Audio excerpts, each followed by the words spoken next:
51절부터 56절에 있는 말씀.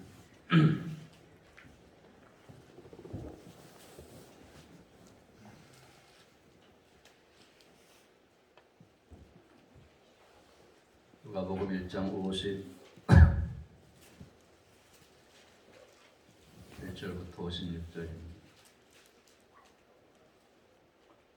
2011년도 12월 19일 강림절 네 번째 주일의 은혜가 될 말씀은 누가복음 1장 51절부터 56절입니다. 봉독해드립니다. 그의 팔로 힘을 보이사 마음의 생각에 교만한 자들을 흩으셨고 권세 있는 자를 그 위에서 내리치셨으며 비천한 자를 높이셨고 줄이는 자를 좋은 것으로 배불리셨으며 부자는 빈손으로 보내셨도다. 그 종 이스라엘을 도우사 긍휼히 여기시고 기억하시되 우리 조상에게 말씀하신 것과 같이 아브라함과 그 자손에게 영원히 하시리로다 하니라. 마리아가 석 달쯤 함께 있다가 집으로 돌아가니라. 아멘. 따라합시다. 하나님의 구원. 하나님의 구원. 하나님의 구원. 하나님의 구원. 우리는 지난주에 마리아 참가를 통해서 하나님의 긍휼하심에 대해서 말씀을 나누었습니다. 비천하고 두려워하는 마리아에게 임했던 하나님의 긍휼을 살펴보았는데, 바로 이미 죄로 죽었던 우리들에게 생명으로 또 독생자 외의 아들을 보내주신 것에 대한 하나님의 사랑이 바로 하나님의 긍휼이다라고 소개드렸습니다. 오늘 이제 이 마리아 참가를 통해서 이 하나님의 구원에 대해서 좀 말씀 나누려고 합니다. 오늘도 하나님의 큰 은혜가 있기를 주의 이름으로 축원합니다. 우리가 이 기독교의 메시지를 복음, 기쁜 소식, 굿뉴스 이렇게 표현합니다.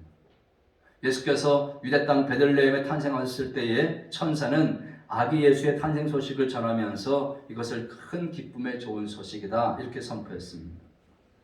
가나안 땅 유대 베들레헴 마구간의 구유에서 아직 결혼하지 않은 마리아의 몸을 빌려서 탄생한 이 사건은 당시의 관념으로나 오늘날의 관념으로나 보면 이것은 큰 스캔들입니다. 그런데 2000년 전에 그 지구촌의 한 작은 마을에서 발생한 이 스캔들이 어떻게 인류를 위한 그런 복음의 사건이 될 수 있었겠는가라는 것이죠. 우리는 이것을 놀랍게도 그 대답을 오늘 이 마리아 참교에서 발견할 수 있습니다. 우리가 인간의 역사를 통해서 볼 때에 사람들이 자기 행복이나 자기의 구원을 위해서 추구해온 대표적인 세 가지가 있습니다.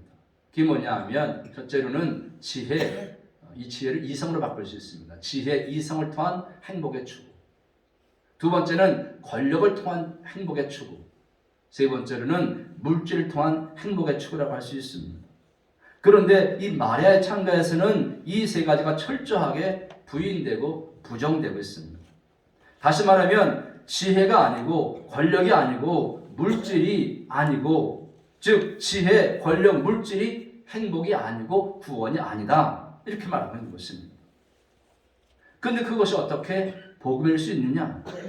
이것은 마리아의 단순한 대답에서 찾을 수 있습니다. 여러분, 만약에 이 세상에 지혜 있는 사람만 행복하고 구원받을 수 있다면 이 땅에 살고 있는 수많은 지혜 없는 사람들, 학교도 가보지 못하고 일자 무식한 사람도 어떻게 됐겠습니까? 만약에 권력 있는 사람들만이, 권력을 쟁취한 사람만이 행복하고 구원을 받을 수 있다면 힘없이 살아가는 이 땅의 수많은 사람들의 운명은 또 어떻게 되었겠습니까? 또 물질을 획득하거나 소유한 사람들만 행복할 수가 있고 구원 얻을 수가 있다면 가진 것 없이 가난하게 살아야 하는 이 땅의 수많은 사람들의 운명은 어떻게 되었겠느냐라는 것입니다.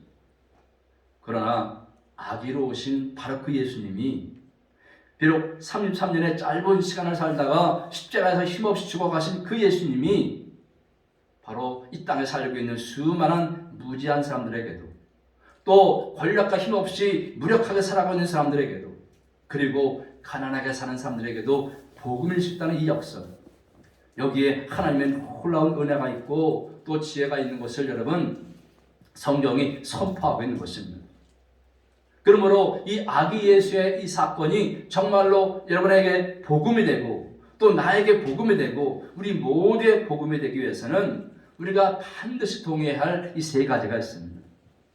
이 우리가 동의하지 않으면 행복할 수 없고 구원받을 수 없는 이 세 가지, 이 마리아 찬가가 우리에게 그 세 가지를 분명히 말씀해 주고 있습니다.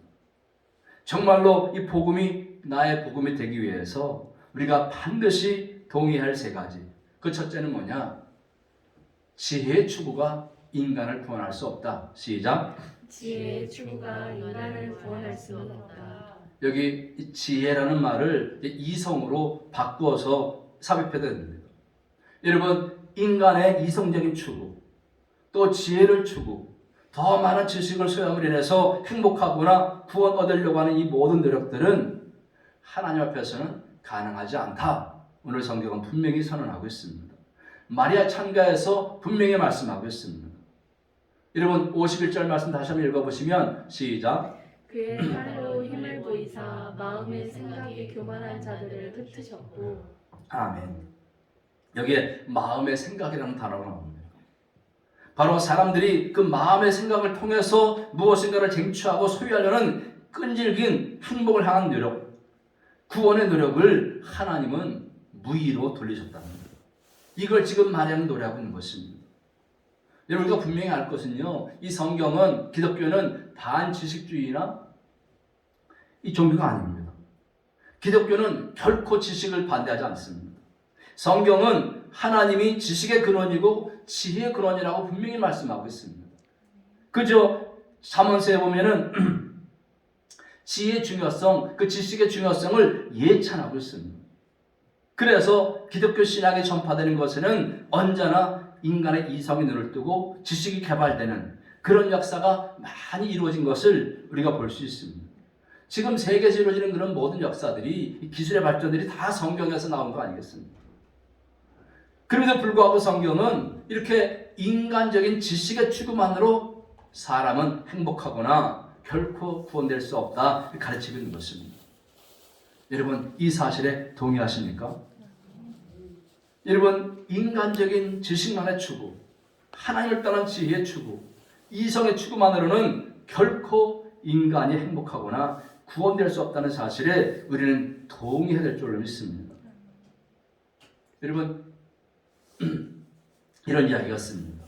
옛날 교도소에서 일하게 난 교도관이 있었는데 인간의 모든 범죄는 무지에서 온다 이렇게 생각하는 사람이에요. 그래서 오래전부터 그가 한 일은 뭐냐 하면 교도소 교도관 일을 하면서 그 무지에서 죄를 짓고 들어온 그 사람들에게 글을 가르치는 거예요. 글을 가르쳐서 그 무지를 깨우치는 일을 계속해서 한 것입니다. 문맹퇴치 운동을 한 거예요. 그래서 아주 그 일에 헌신했습니다.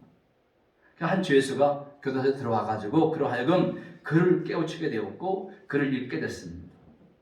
그가 이제 출소할 때에서 출소를 하면서 찾아와가지고 아유 감사하다고, 제게 글을 깨우쳐주시고 새 사람 되게 해서 참 감사하다고 이렇게 인사하고 할 정도로 그렇게 하고 갔습니다.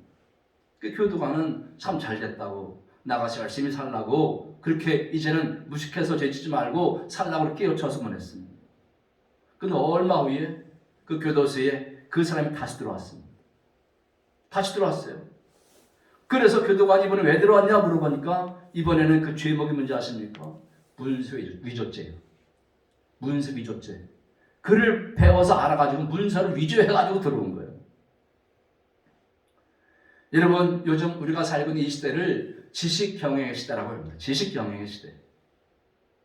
그런데 여러분, 이 하나님을 떠난 이 지식만으로 결코 이 현대 사회 속에, 그리고 앞으로 미래 사회 속에서 그것만 가지고는 우리가 행복할 수 없고 구원받을 수 없다는 사실을 우리가 분명히 인지해야 될 줄로 믿습니다. 여러분, 오늘날 이 현대의 지식의 상징이 뭡니까? 인터넷입니다. 인터넷으로 상징되는 현대 지식의 전파, 그것은 벌써부터 이 만만치 않은 많은 피해를 우리가 경험하고 있다는 사실이 분명하지 않습니까? 자살 사이트 때문에 얼마나 많은 사람들이 서로 안면식도 없는 사람들이 모여가지고 자살을 하고, 또 성인 사이트가 얼마나 가정을 파괴하고, 또 한 공동체를 반대하고 음해하기 위한 안티 사이트들은 또 얼마나 많이 있습니까?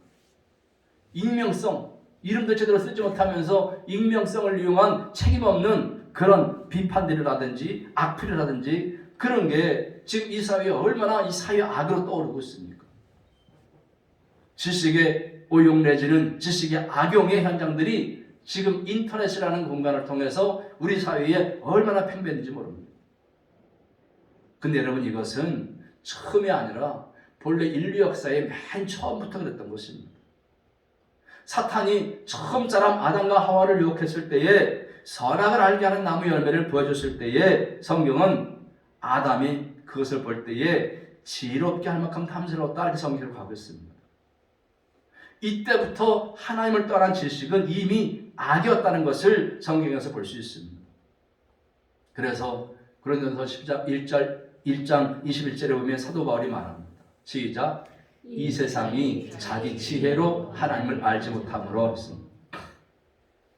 여러분, 사람의 이성이 아무리 발달해도, 사람의 지식 추구가 아무리 발달해도 사람은 자기 지혜로는 하나님을 알 수 없다는 것입니다. 여러분, 이 지식사회에서 지금 예수 믿으십시오, 그러면 삶이 변화될 것입니다.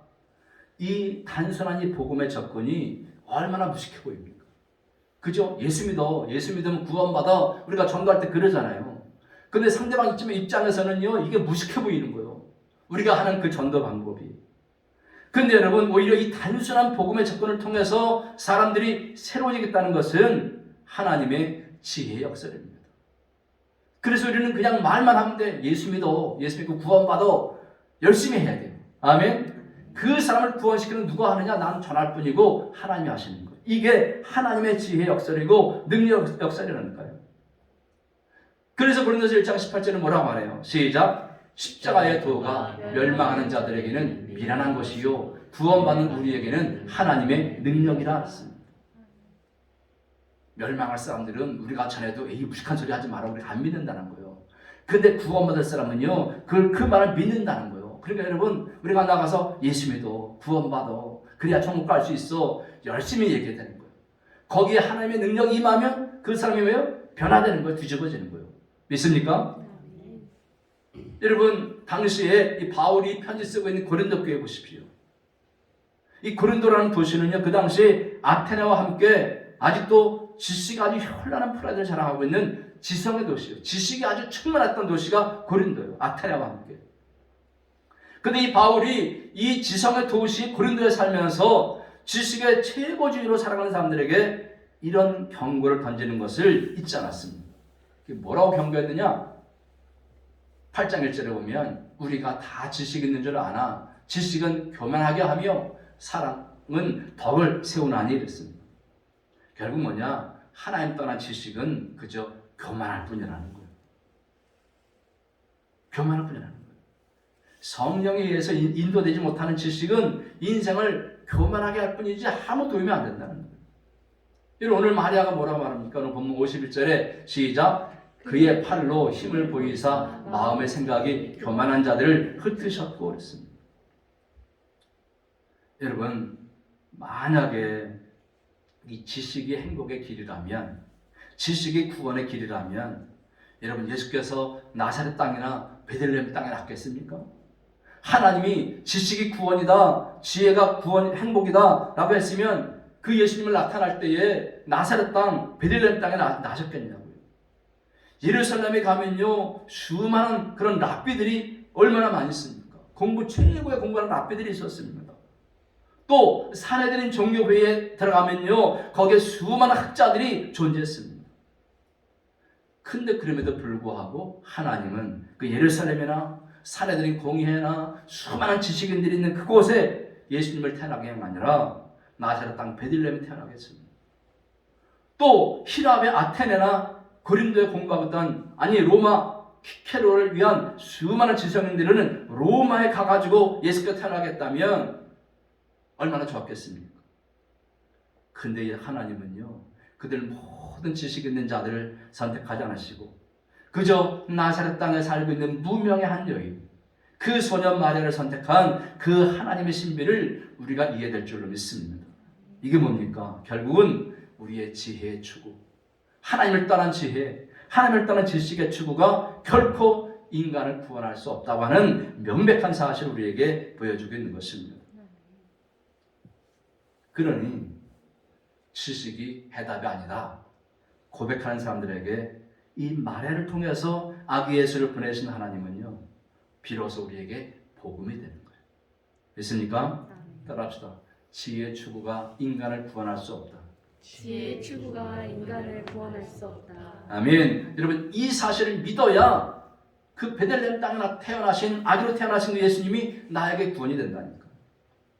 그래서 아기 예수의 탄생이, 나의 복음이 우리의 복음이 되기 위한 첫 번째 사실은 지혜의 추구가 인간을 구원할 수 없다. 이 사실에 인정해서 나타나는 것을 믿으시기 바랍니다.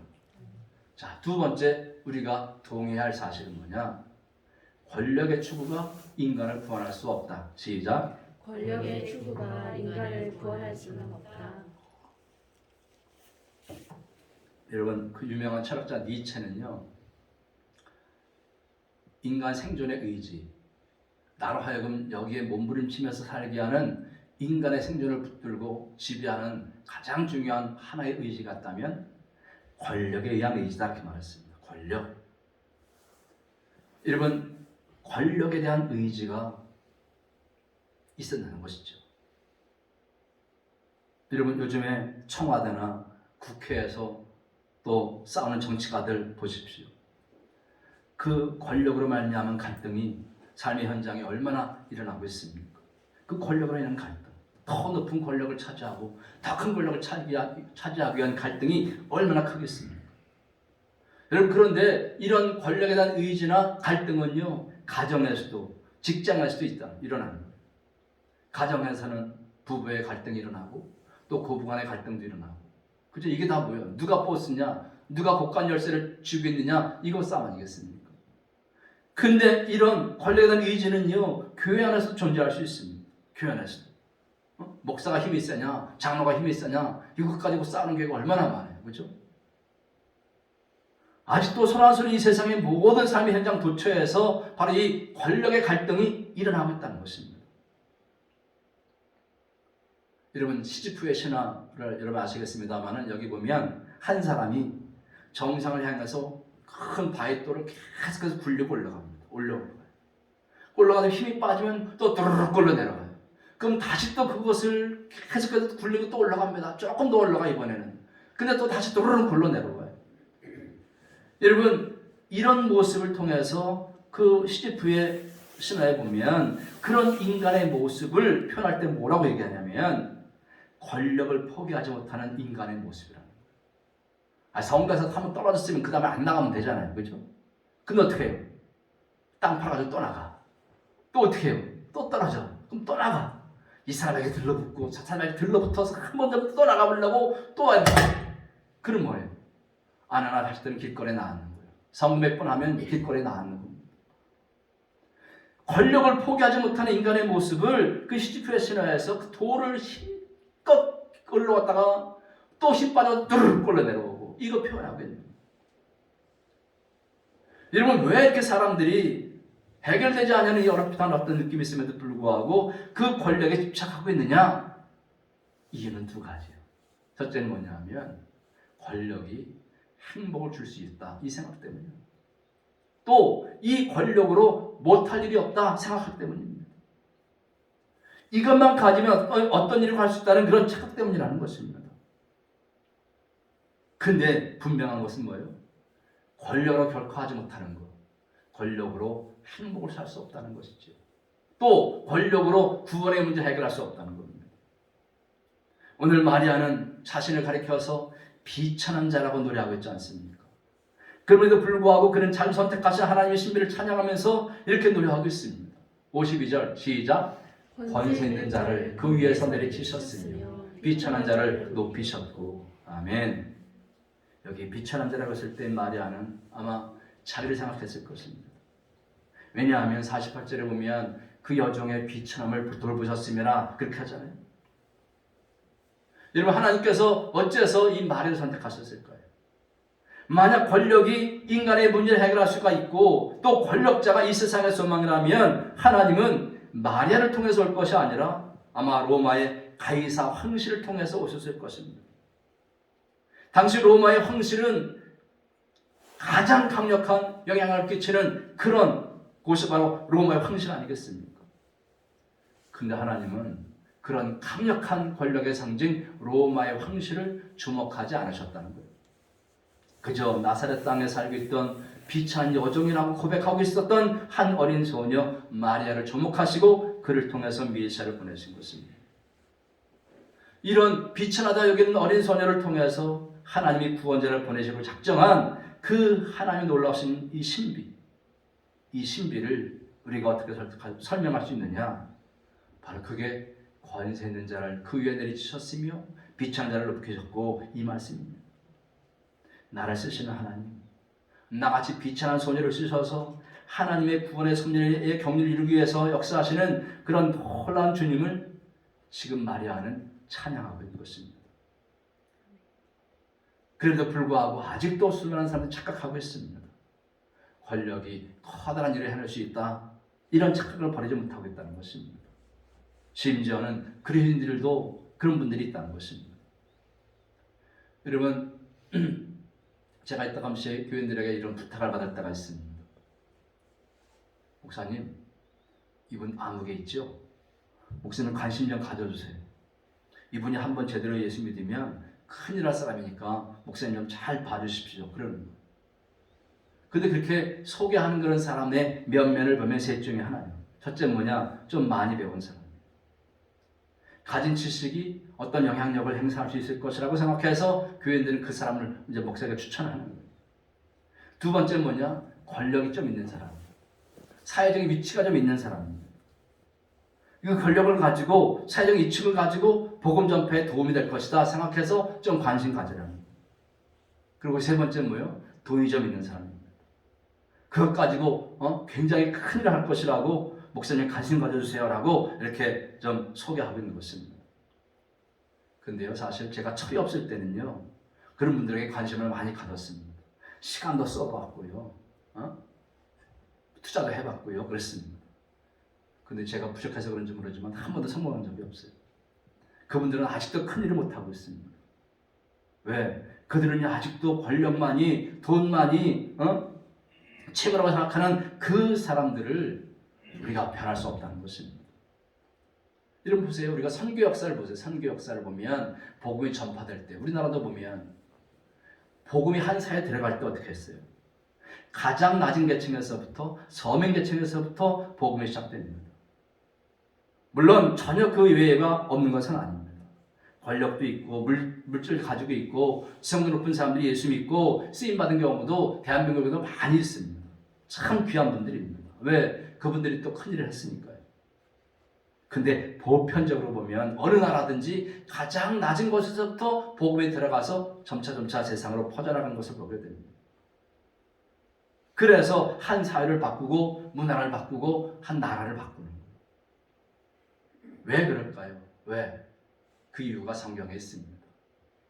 고린도서 1장 27절 29절에 보면 길어서 제가 읽겠습니다. 그러나 하나님께서 이 세상에 미련한 것들을 택하사 지혜 있는 자들을 부끄럽게 하려 하시고 세상에 약한 것들을 택하사 강한 것들을 부끄럽게 하려 하시며 하나님께서 세상에 천한 것들과 멸시하는 것들과 없는 것들을 택하사 있는 것들을 폐하려 하시나니 이는 아무 육체도 하나님 앞에서 자랑하지 못하게 하려 하심이라. 아멘. 그렇습니다.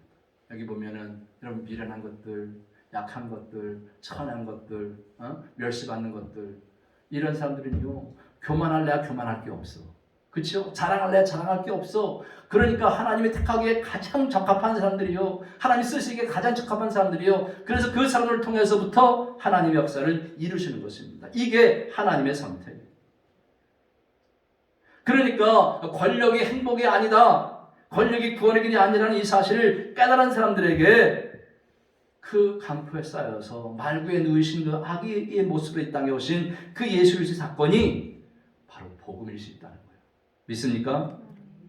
하나님이 무력해 보이는 한 아기, 힘없어 보이는 한 아기, 마리아는 소녀를 통해서 나사렛 땅에서 자라나게 하신 그 힘없고 무력해 보이는 그 한 아기의 사건, 이것이 인류 구원의 사건이 하셨다는 사실은 놀라우신 하나님의 권력이요, 하나님의 지혜라는 사실을 믿으시기 바랍니다. 그래서 마리아는 지금 이것을 찬양하고 있는 거예요. 다시 50절 읽어보면 권세 있는 자를 그 위에서 내리치셨으며 비천한 자를 높이셨고 그렇습니다. 우리 모두가 권력의 축, 그것이 구원의 길이 아니라는 사실을 믿으시고 베들레헴 아기로 나신 그 예수의 사건이 바로 저 여러분에게 복음이 되고 축복이 되기를 주의 이름으로 축원합니다. 자, 세 번째로 그 아기 예수의 탄생이 나의 복음이 되기 위해서 우리가 동의해야 할 세 번째 그 는 뭐냐면 물질의 추구가 인간을 구원할 수 없다. 시작. 물질의 추구가 인간을 구원할 수는 없다. 아멘. 여러분, 그 물질의 추구가 인간을 행복하게 할 수도 없고 구원할 수도 없다는 것입니다. 현대 영웅은 부자라고 할 수 있습니다. 자본주의 사회에서 여러분 돈보다도 강력한 영향력을 행사하는 것은 아마 없을 것입니다. 그래서 사람들이 열심히 돈을 추구하고 돈을 따라다니다가 돈 사람들이 참 많이 있습니다. 근데 여러분 지식이나 권력이 없었던 것처럼 돈이 결코 할 수 없는 두 가지가 있습니다. 그 돈으로 행복을 살 수 없다는 것이죠. 그 돈으로 구원을 살 수 없다는 거예요. 이런 얘기 있잖아요. 우리가 잘 아는 거. 그죠? 돈으로 살 수 없는 거. 돈으로 좋은 침대 살 수 있어도 달콤한 잠을 살 수 없다. 비싼 헬스기구를 살 수 있어도 건강을 보장받지 못한다. 근사한 책은 살 수 있어도 지식은 제공할 수 없다. 여러분 돈으로 사람을 살 수 있지만 사랑을 살 수가 없다. 돈으로 출세를 할 수 있지만 돈으로 행복은 살 수 없다. 돈으로 국가의 금십자가를 살 수 있지만 구원을 살 수 없다.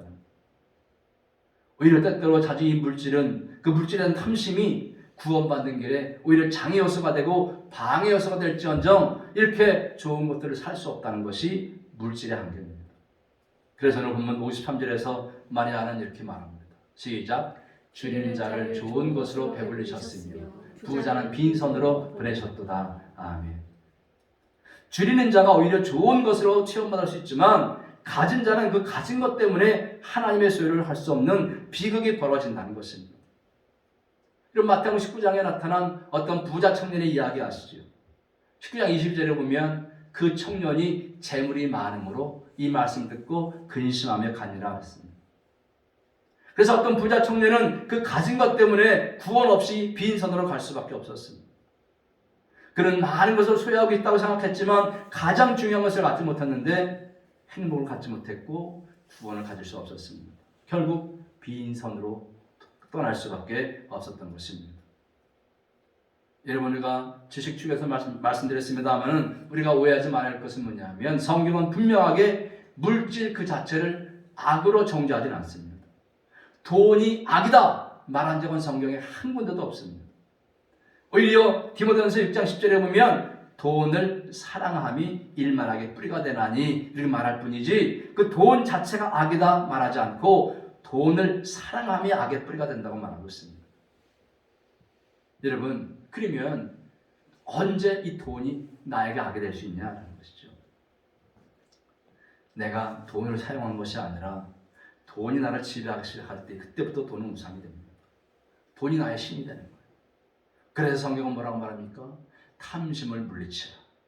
탐심은 우상 숭배니라 그렇게 경고하고 있는 거예요. 탐심 있는 그 마음속에 예수님이 계실 수가 없는 것입니다. 여러분 그래서 그 아기 예수의 탄생이 나의 복음이 우리의 복음이 되기 위해서 우리가 동의해야 할 세 번째 사실은 물질 추구가 결코 인간을 구원할 수 없다. 이 사실에 동의될 줄로 믿습니다. 믿습니까? 동의하십니까? 물질의 추구가 인간을 행복하게 할 수 없고 구원할 수 없다는 사실을 믿으시기를 주의 이름으로 축원합니다. 이제 말씀을 마치려고 합니다. 여러분 우리 인간의 지혜, 이성 추구, 권력의 추구, 물질의 추구가 결코 우리를 행복하게 할 수 없고 구원의 길이 아니라는 것을 우리가 깨달았습니다. 그렇다면 이제 하나님께서 우리를 구원하기 위해서 그 아들 예수 그리스도를 마리아의 몸을 빌려서 아기 예수로 이 땅에 오시게 하셨다는 이 성육신의 사건을 그 사건이 우리에게 복음일 수가 있는 것입니다. 그리고 33년 후에 이 아기는 우리의 허물과 죄를 담당하시고 우리 하나님 앞에 받아야 할 진노의 저주를 대신 받으시고 십자가에서 보배로운 피를 흘려 죽으시고 장사한 지 사흘 만에 부활하시고 우리의 생명 주신 이 사건이 또 마찬가지로 우리에게 복음이 된 것입니다. 아멘. 그러니까 예수님의 성육신 사건이나 예수님의 십자가 죽음이나 부활 사건이 바로 우리의 복음이 되기 위해서는 뭐냐? 인간의 지혜 추구, 이성 추구, 권력 추구, 물질 추구가 결코 우리를 행복하게 할 수 없고 구원의 길이 아니라는 것을 그 사실에 동의하고 믿어야 가능한 것인 줄로 믿으시기 바랍니다. 그런데 아직도 많은 사람 가운데는요, 인간의 지혜에 희망을 걸고 있는 사람이 많이 있습니다. 인간의 권력 추구에 행복을 걸고 있는 사람이 많이 있습니다. 물질의 행복이 있다, 구원이 있다 믿는 사람들이 많이 있습니다. 그런데 여러분, 예수님은 결코 그런 사람들에게 복음이 아닐 것입니다. 기독교는 그런 사람들에게 복음이 아닐 거라는 거예요. 그러므로 여러분, 더 이상 내가 추구하고 있는 내 지성, 내 지식, 이제 이 지혜의 한계를 알았으면, 또 지식의 남용, 그 무서운 악도 알았지 않습니까? 또 우리가 추구하는 이 권력의 추구가 얼마나 허무하다는 것도 알았고, 또 사람들이 그토록 매달리는 물질의 행복을 가질 수 없는 사실도 우리가 알았다면, 이제 2000년 전에 이 땅의 아기 예수의 모습으로 탄생하신 그 아기 예수 구유 앞으로 우리가 나와서 오늘 마리아처럼 찬양하고 동방박사들처럼 경배될 줄로 믿습니다. 이것이 바로 우리가 성탄절 예배에 참여하는 이유입니다. 나를 구원하신 그 예수님, 세상의 지혜나 어떤 권력이나 물질이 아니고 나같이 연약하고 비천하고 천한 사람들, 가난하고 못생긴 사람들을 통해서 이 땅에 복음을 전해주신 그 예수님을 찬양할 이유, 예배할 이유, 이것이 바로 그 사실이 내게 복음으로 다 왔기 때문에 그 복음에 감사해서 예배에 참여하는 것입니다. 여러분, 그리고 33년 이후에 우리의 허물과 죄를 담당하고 하나님 어째서 나를 버리셨나이까? 우리 대신 하나님 아버지 앞에 버림받으시면서 저주와 진노를 받으시면서 붉은 피, 보혈 흘려붙였던 그 골고다 언덕 갈고리 십자가 앞으로 우리가 나아가 될 줄로 믿습니다. 그리고 그분 앞에 우리가 분명히 고백해야 됩니다. 함께 할까요? 주 예수여, 당신이 그리스도이시며 구주이시며 소망이시며 행복이십니다. 아멘. 다시 한번 시작. 주 예수여, 당신이 그리스도이시며 구주이시며 소망이시며 행복이십니다.